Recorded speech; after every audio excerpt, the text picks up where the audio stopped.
Welcome to the Electric Glen, Electric Forest. How are you doing? How you Hey feeling guys, today? good to see y'all. Day 4, we all made it. We survived. Got me? Sort of. Yo.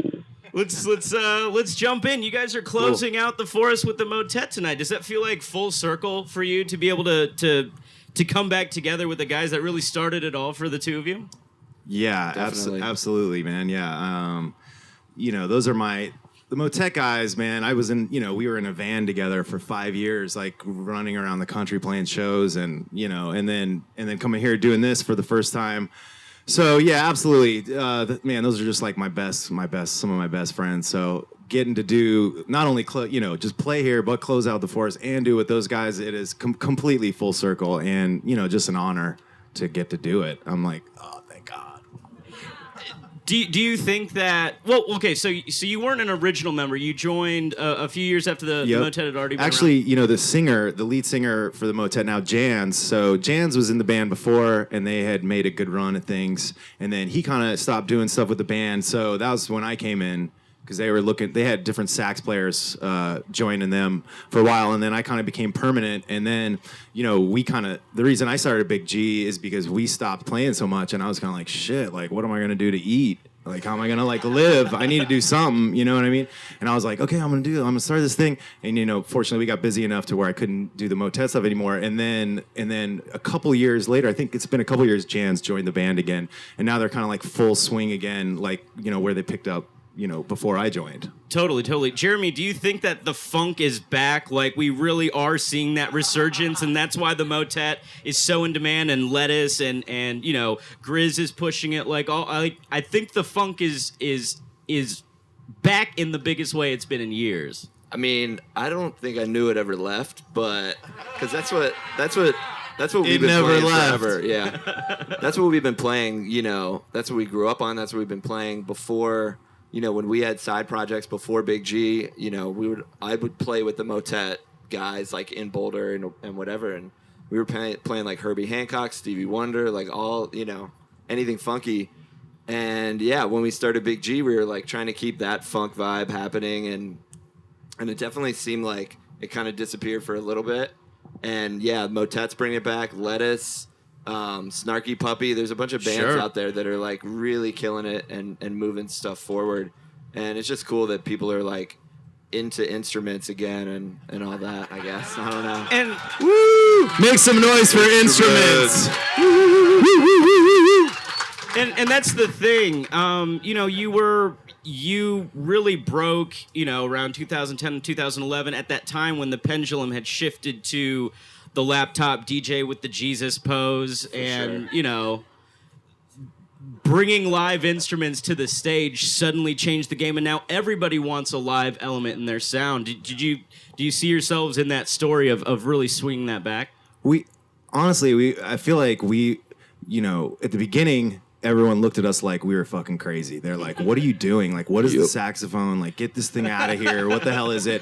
And we were just like, dude, just chill. Just wait. Just like hold on for a couple years here. And yeah, it feels like it has swung back around a little bit, I think. And, but it's just life. It's music. I mean, that's how it's been. This is how it's gone, swinging back and forth and all this way, that way for years since Mozart. I mean, you think when people heard Jimi Hendrix, they were like, get this guy fucking out of here, lighting your fire on guitar. That's the Jesus pose of the 60s was like Hendrix, but now we're like, oh my God, Hendrix.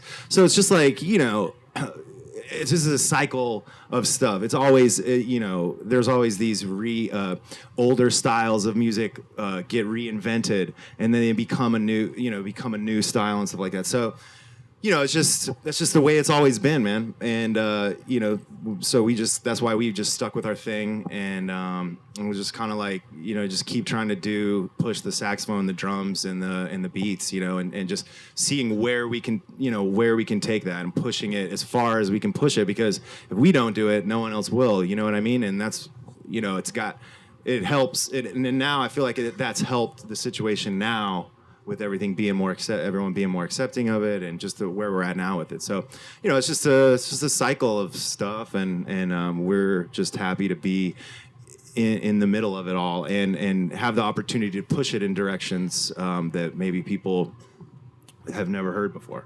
To that end, what are you listening to now? Because you've always been very, adaptable and evolving and really trying to keep Big G's sound contemporary. Where are you seeing things shift? Who's really turning you guys on? What's out there that people need to know about? Or maybe you want to keep it secret because you want to keep it all to yourself. No, I don't want to keep it a secret by any means. We're all listening to the music together. You know what I mean? So, man, I am influenced by so much stuff, like even stuff on the radio, popular stuff, all the way to like I listen to a ton of classical music because it's just like I love listening to like deep music, So that shit is like so heavy to me. I'm like, oh my god, this is like Bach is like. Holy shit! Wow, Bach is super heady. It's the headiest, heady, right? Seriously. But yeah, so and stuff I haven't listened to in a long time. This is inspiring me right now, like Snoop and shit like that. I'm like, oh my god, I love these old Snoop records and these like old rock records and hip hop. I've actually been getting a lot more into hip hop again, just breaking out all my old shit. But everything, man, everything. A lot of your fans that are, say, 20 now were little babies or not even born yet when those seminal albums were coming out, The Chronic and Doggy Definitely. Style. Yeah. Do you think that you're reintroducing some of these classic hip-hop samples to, a new generation of kids who maybe missed the boat?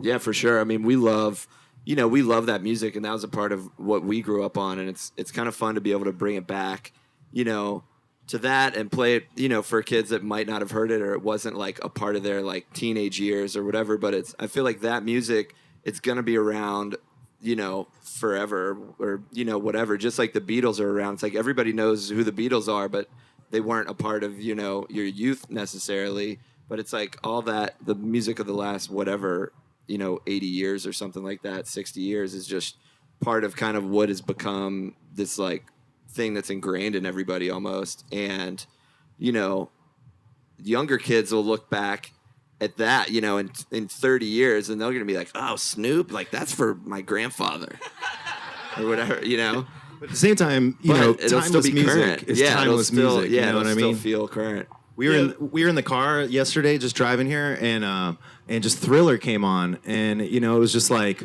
fuck. My girl was like, "This song, why is this song so good?" I was like, "Timeless music is timeless music, and it's always gonna be, if you're making timeless music, it is gonna stand the test of time, and it's, you know what I mean." It's so funny that these really scary rappers with long rap sheets are going to be dad rock in 15 years. Yeah. It's pretty crazy. Yeah, this murderer is like Steely Dan now to everyone. What is the setup like when you are playing with the Motet? Was summer camp the first time that you did that setup? We did it at Red Rocks. Okay. Yep.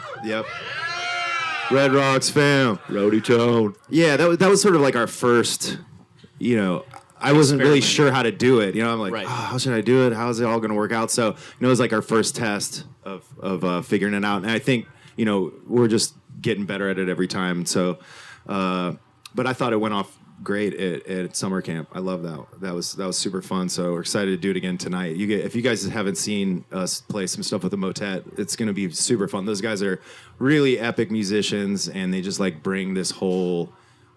They bring the whole thing up. It's really sick. It's gonna be cool. So are you doing the arranging? Are you giving them lines? Are you telling them, these Big G songs, like this is, kind of what I need. I need stabs here and all that. Yeah. For the most part, I mean, like the horns are gonna join us like pretty much all the night. I've been trying to have horns join us for as many shows as possible because for me it's like cool. It makes more sense as like the sax lead to have like. That sort of like a bed underneath you, so like we can do stuff back and forth like call and response stuff, and they can sort of it sort of like makes the organic element it makes more sense with it all. I feel like, at least in my ears. Jeremy, does it open it up for Big G to be able to move into different realms then, so it's not you're not stuck in the Big G frame of mind. You're able to skip over and do funkier tunes and stuff that may not even be electronic at certain points.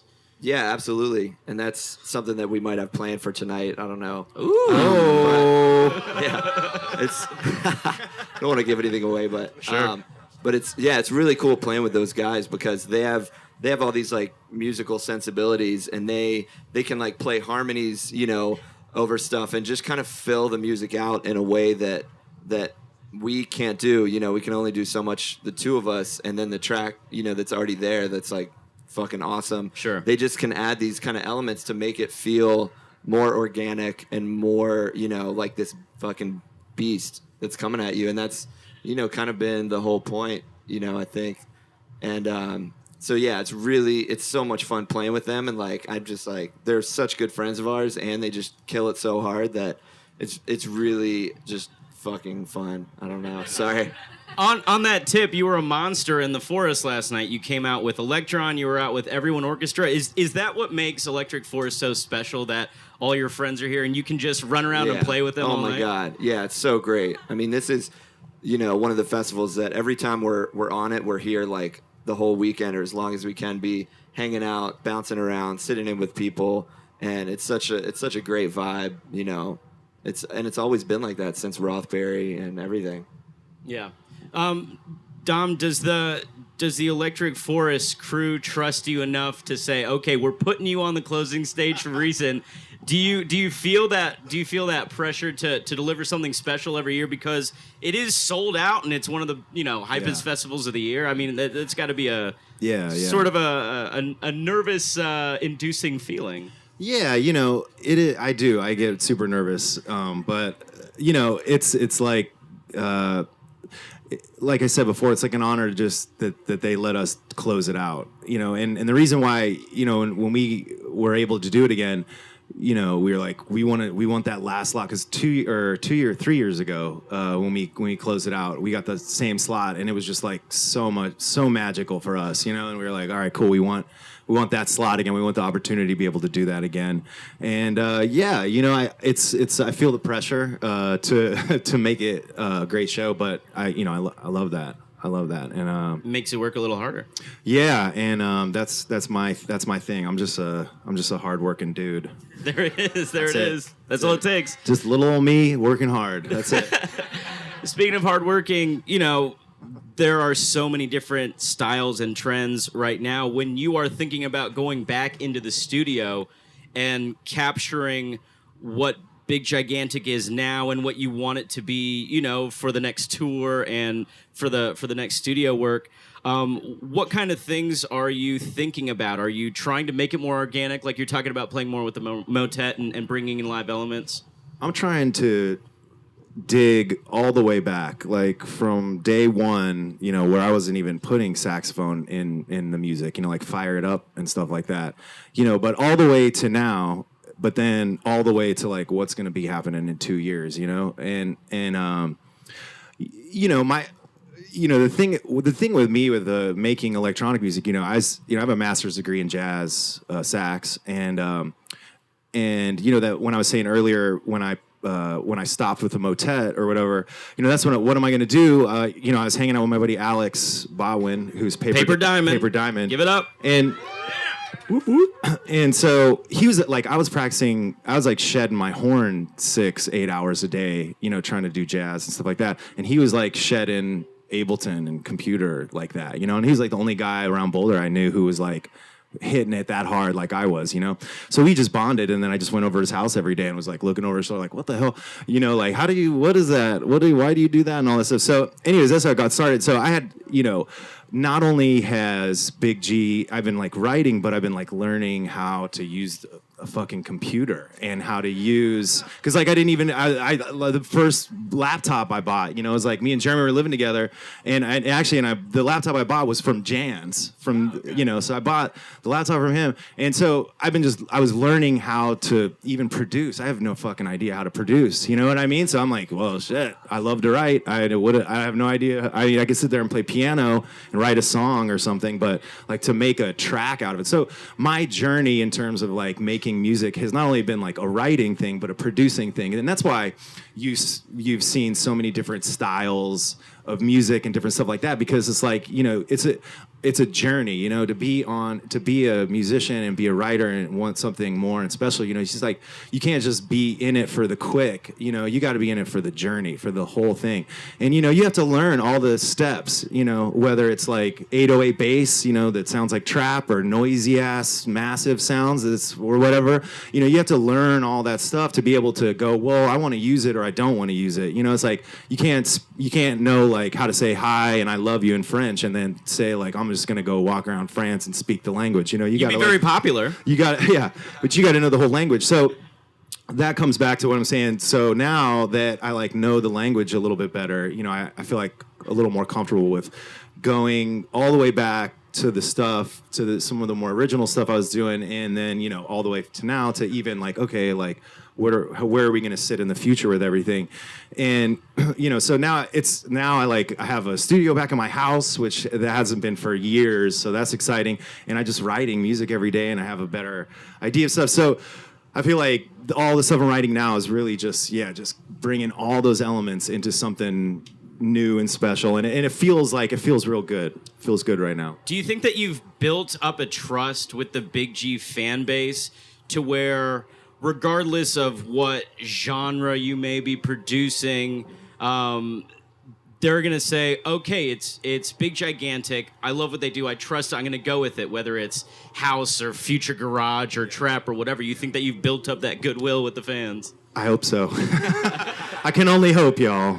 I can only hope. I love you guys so much, though. Seriously. So much, man. And can't even tell you how much me and Jeremy appreciate the support over the years, you know, from everything we've done, you know, just everything. We appreciate it so much, and it's so cool to just like have a little hang with y'all right now. I love it. So we're going to open it up to a few fan questions here. There's going to be a mic up at the mixing board there. We'll cut you off if you start to ramble. So,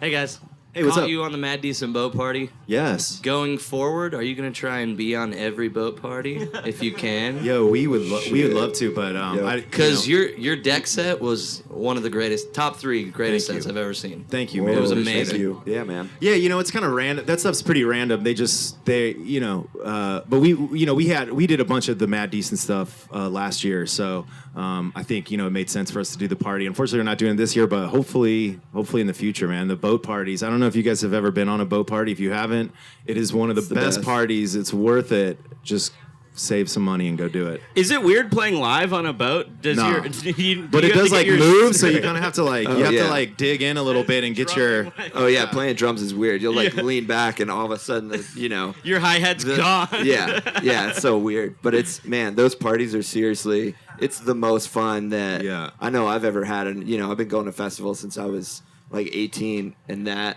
like, Jam Cruise, Mad Decent Boat Party, Holy Ship, all that stuff is just, it's so much fun, and it's such an intimate way to kind of hang out with artists and the fans just too. And just the whole thing. Like, you're in the buffet line next to, like, you know, whoever is there, I don't know, like whoever you love, you're like getting pizza next to them, and just being able to talk to them and kick it, and I highly recommend it. That's awesome. All right, let's hear it, young man. 2 quick questions. One, what was your favorite venue other than Forest that you've played in Michigan? Because I saw you guys at the Masonic, and it was literally the best night of my life. That was really tight. That was super cool. Yeah, that might be the best. That might be the best Michigan venue. Although we do love like Royal Oak. Yeah, we do love Royal Oak and like Grand Rapids. Yeah. You know what I mean? Yeah. You know what I mean? Intersection. Yeah, Intersection's always a super fun room. We love playing there. I mean, Kalamazoo goes off too every time that we've been. True that. Every time we've been there, Masonic is cool. It's just such a iconic venue. Wait, so did you find out what Freemasons are then? Did they take you into a secret room? Are you now Freemasons? We didn't. No, we've done that at like the Aragon, or not the Aragon, the what's it called, the Rave in Milwaukee, like Eagles Ballroom. We've gone and like dug in there. You went swimming in the pool. Know about Eagles? Just kidding. Yeah. Kind awesome. of did. Your second question? Yeah, I was just wondering if after you guys are all done, me and my girlfriend could trade special candy to you guys we made. Do what? Trade candy. Oh yeah, definitely, for man. sure, brother. Yeah? You got Awesome. it. Absolutely. I'm with the totem. All right, sounds good. Cool. I want candy. I like Sour Patch Kids, so Yeah, Dom's addicted to Sour Patch actually am. Kids. I need to stop eating them for real. Hey, do either of you guys see yourselves not necessarily taking a break, but doing some solo sets like Adam Deitch and Born Lee are today at any festivals in the future? Interesting. Well, I played with Everyone Orchestra last night. I don't know if that counts at all, but we try and stay busy when we're here, and like anytime there's an opportunity, you know, we were at the Gorge on Friday at Paradiso, which is like an amazing venue, and so we didn't get to be at the Forest the entire weekend, but you know, we're trying to like do everything we can while we're here.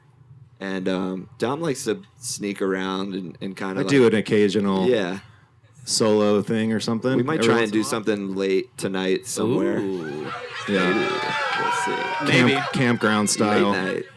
When you DJ solo, Dom, are you doing a lot of originals, or is it a straight up DJ set, playing everything that's You know, that you're digging? I haven't He done plays that many. Beethoven, actually. Yeah, It's it's all classical. Beethoven's Yeah. Mixing super it. Beethoven's Fifth with Claude Debussy. Thank you. Jean-Claude Van Debussy. Yeah, I've done a couple. I did like just like a house party DJ set not too long ago, and I just played a bunch of stuff, just random stuff. But yeah, it could be whatever, I guess. Go ahead, sir. How you doing? I have two questions for you, mostly based around the studio. So first one is, what kind of things do you do to get your creativity flowing when you're coming up with a new track? Smoke weed. Woo! No, but seriously, It's smoke Colorado. weed. It's legal. No, It's no. legal. Listening. I think listening and being to lots of music and keeping it super open minded. Man, the key is to be open minded, because once you start putting some people say like, to be the most creative, like you make a box around something and you work within a frame, And I think to certain degrees in the music making process, you want to do that. But I think just keeping it super open and just really, the more open you are, especially when you're listening and stuff like that, the more you're like, sometimes I'll be like working on a track and I'm stuck, I'm just like, I don't know what to do. And I'll listen to something that is not even near, I didn't even think. And then it's like, ding, and I'm like, oh, that's it. So just keep it super open-minded and smoke as much weed as you can. No, I'm kidding. And I just had one more question. So when you're playing around with like sound design technology, something like when you're using like Massive or Reactor, things like that, what kind of things are you listening for those kinds of sounds to really make a really solid track, Man, it depends. It depends on if it's if it's like a bass or a lead or whatever. But it's hard to say, man. I'm still like learning stuff too at the same time. And I think it's just something that you kind of know. You'll know it when it is. It's special. And I think especially now when you're fucking with stuff like that, make sure it's super unique, man. If it was like I've never heard any shit like that, I would go with that one. You know what I mean? Because it's like you might as well do something different. Because you hear so much of the same stuff. So anything different. That's interesting you say that, because the sounds of the 808 are still so ubiquitous. And, with 88 keys on a keyboard, you can still make a million songs. So at the same time, I got to imagine you revisit those things that you used a lot and you've heard a lot, but it's about reinterpreting it and using those sounds that are out there, but putting your own big G signature on it. Yeah, absolutely. Yeah, you got it, buddy. Too. Awesome. Step up there. Hello, I'm Hey. Laurel. Hi. I am a public school music teacher in Brooklyn. Awesome. Yes. Thank you so much. Thank you. And I know that you got your grad degree from Manhattan Yeah. and all that. And I was just wondering, from an inside perspective, where you started your journey on your instruments. Was there a music teacher that brought you into it when you were growing Yeah. up, like when you started music school or something like that? Speaking of that, when I was part of my master's degree at Manhattan School of Music was that we had to go to all these PS schools all around New York, and we had to go teach all these kids. We had to do a whole presentation of the kid, it was mostly like elementary school kids, but to do the whole presentation about music, getting these kids inspired. And it was really one of the cooler things I've ever done in my life, for sure. And then, what was your question? I'm sorry. How did I get started? How'd you start? In middle school, high school? Who taught you? Yeah, I started. I remember the day my mom was like, "You want to play an instrument in band or whatever?" In 6th grade, and I was like, "Sure." She passed over the little sheet of paper, and I was like, "I don't know, sax," but pretty random. Yeah, pretty random. And then they didn't make you play clarinet first? No. And I walked into the room the first day of band, and there was like 400 alto sax players, and there was like 5 tenor sax players, and I was like, I'm going over to that one. But I was like little dude carrying the big ass horn case and all that. But I was just really into it. I don't know. My mom sang. My dad was a drummer. I was just really always into music and messing around. And I had a really great teacher in high school who really just kicked my ass and just really Whiplash style. Yeah, really got. Yeah, it was like that. He'd like poke me with a fork and he'd like take my money and be like, "All right, scales, here we go." And like, I'm taking your money. I'm taking your money unless you get it right. All this shit. Anyways, so yeah. Like, put this money on the table right now. You played it wrong. He's funny. He's still like on my Facebook. I'll post something else. I did this. He'll be like, you suck. He'll be like, da-da-da. He'll like, I'm like, whatever. It's so funny. But anyways, and then I just got super into it in college. I had a day literally where I was like, I was listening to John Coltrane. I was walking back from rehearsal, and I like literally like broke down and was like crying. I was like, oh my God, like this is it. This is what I'm gonna do. I don't care. My mom was like, oh, what are you going to do when you don't make music? Like when you don't make it or whatever. And I was like, Mom, like how am I supposed to make it if I'm already like doubting myself from the get-go? Like I'm going full steam. And she was like, cool, I respect that. Go get it, And here we are. Here we are. Yeah. Jeremy, how'd you get behind the kit? I started playing when I was like really little, like 3 years old or something like that. There's like pictures of me with like chopsticks and pots and pans, and I would just like set it up. And I don't, it's kind of weird that where it came from, because neither of my folks are musicians, and there's not like they love music, but there's not like they didn't really play or anything. And it was just something that was like, I was like drawn to it and kind of played, had like a Muppet Babies drum set when I was like 5 or something. I don't know. Animal. And then as I got older, I was in band in middle school, and in 6th grade I played trumpet for some reason, and I was terrible. I was last chair. I was the worst at trumpet. And then I did that 6th and 7th grade and tried to get better, and in 8th grade, one of my friends was I was kind of playing like whatever in like a punk band or doing something with my friends, and they were like, you should try out for jazz band in middle school. And I did I beat the kids that had been playing for a couple years in those other bands. Natural. And I was like, oh, maybe this is what it feels like to not be shitty at something.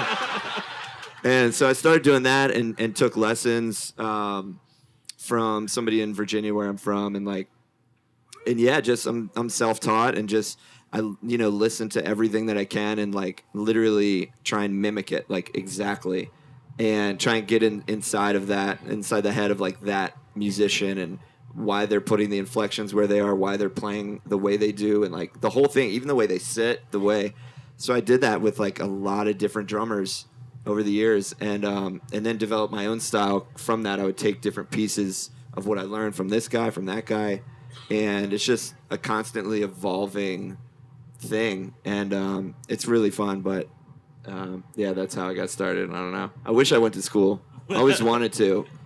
Make your kids take piano. As soon as they turn 2.5, get them in front of the keyboards. They're going to cry like I did, but if they don't quit like I did, I'd be answering the questions, not asking them. Okay? There you go.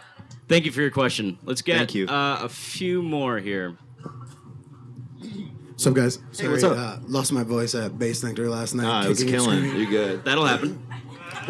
Well, thanks for coming. It's awesome. Absolutely. Following up with her question, taking you a couple years later, when you guys started making electronic music, what did you find most effective as far as like PR and reaching out to blogs?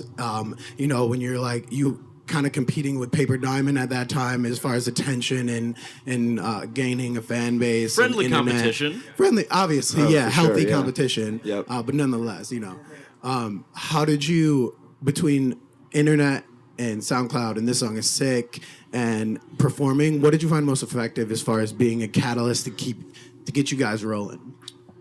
It's a tough question, man. All of it was really important, and I felt like it was a lot of things, man. It's just the way things like stacked up. Just being in Colorado was huge. Pretty Lights was killing coming up. And we were from Colorado, so he had this thing going on in Colorado. We were kind of like, he had played this house party a couple years ago up in this 4 Mile Canyon, and that kind of got his thing going. We did that a couple years later, that kind of thing. So it was kind of Colorado. I feel like the internet was like starting to boom at that point. So it was like it was a lot of natural stuff, I feel like, for us, just random and sort of natural things. We definitely tried to do, but keep, put a track out, try to get it on This Song Is Sick, get our SoundCloud right, we were like started out on MySpace and shit. So, Yep. What I mean? It's like, holy shit. Yeah, it was back in the day before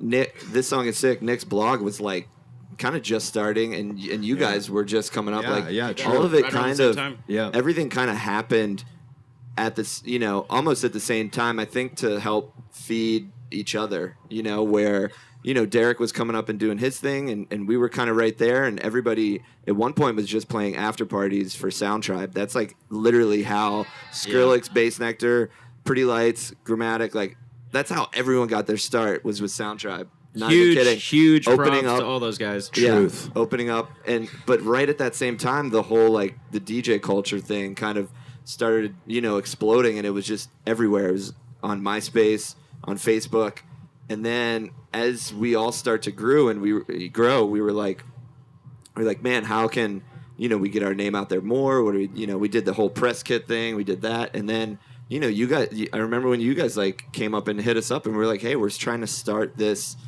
kind of blog community thing, because there's not really a central, Place like for hub events, for events, Sure. and stuff like that. Because really, like Jambase, that's how I found out about shows. I didn't know any other way to find out about shows, and all those things started coming up, and with This Song Is Sick, just like being there, and that was like huge, having the connection to Nick, and he was a huge fan of ours and always supportive of us, and kind of helped get the word out, and it all like happened in this really crazy way. But it's definitely when you're starting like from scratch nowadays, I would say, go reach out to those guys and be like, hey, this is what I'm doing, this is the music that I'm making, and get them on your team, or tell them what you're all about, and see if they'll give you a shot. Yeah, because people are, at the end of the day, because I would say like now it's a whole different thing than when we were starting, you know what I mean? Because everything's so far along.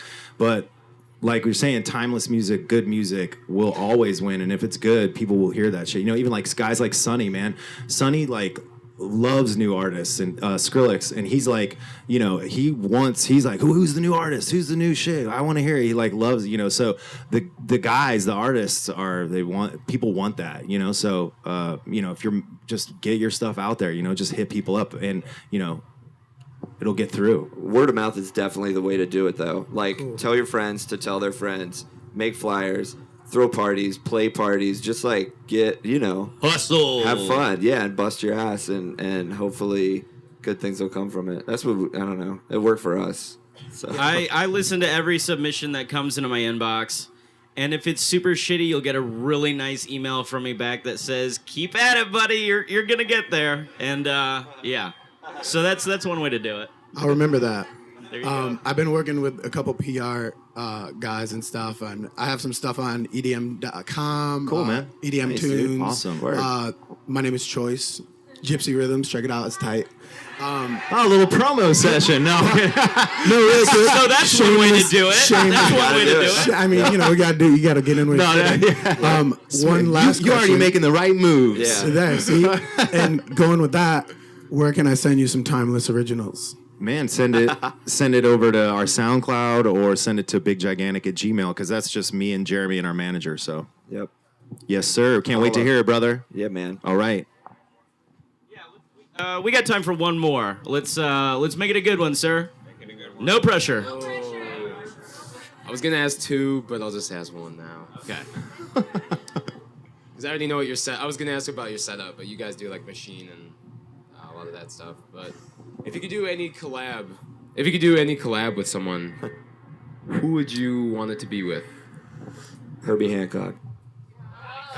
That would be sick. You were talking about Michael Jackson. I'm sure you're going to say Quincy Jones. I'm sure before that would be before amazing, he's gone. Actually, That would be insane. God, one person. Fuck. Wait, does it have to be a vocalist, an instrumentalist? What are you thinking? A producer? It'd probably be like someone like Jay-Z or something. I mean, it would be insane. Be like, yo, I just made this track and Jay's getting on it. What? I mean, like, you didn't meet him at Governor's Ball last week, or the thing on Governor's Island, the Made in America? What's it? Oh no, we know. No, we did. Yeah. I thought. Wait, what? You met. I was seeing if you got to meet Jay-Z at Made in America last. Oh no, we didn't play the Philly Made in America. It's like the big event, but Jay knows about you. He knows about you. Well, we'll see. I don't know. He's got his ears to the He's ground. probably like, I see you've been playing our track. Where's my money? I heard that remix. It's all right. You never pay me. You better sign to Tidal. Yeah. Are you on Tidal? It ain't cool then. All right, awesome. Guys, you're going to see Big Gigantic tonight with the Motet closing down Sherwood Forest. Thank you guys so much. Jeremy Salken. Thank you all so much. We love you guys so much. Each and every one of you guys. Seriously, we appreciate you. Good to see you guys. Thanks for coming and hanging with us today. Questions. We're doing another meet and greet over here at the Song is Sick tent, and we'll be hanging. So we're going to do little pictures over there. Bring a little J, because we haven't smoked weed yet today, so we could smoke a little J while we're over there. But come hang out. And hopefully we'll see you around today and everything. Okay. Thank you guys. Much love, y'all. Seriously. Peace. Thank you. Thank you, guys. We got Matoma at 4 o'clock. Come back to the Electric Glen after you smoke a J with Big Gigantic.